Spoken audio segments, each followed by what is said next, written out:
Welcome to Samardhanam Audios AP.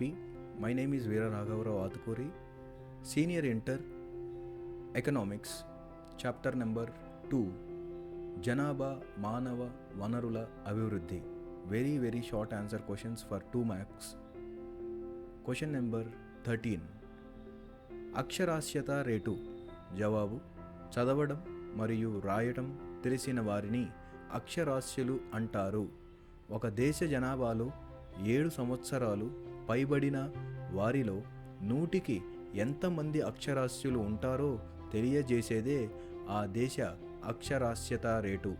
1951లో భారతదేశ అక్షరాస్యత rate 18.33% ఉండగా అది 2011 నాటికి 74.04% పెరిగినది. ఈ వీడియో నచ్చినట్లయితే లైక్ చేయండి, షేర్ చేయండి. అదేవిధంగా సమర్థనం ఆడియోస్ ఏపీ ఛానల్ని సబ్స్క్రైబ్ చేసి బెల్ బటన్ని యాక్టివేట్ చేయండి.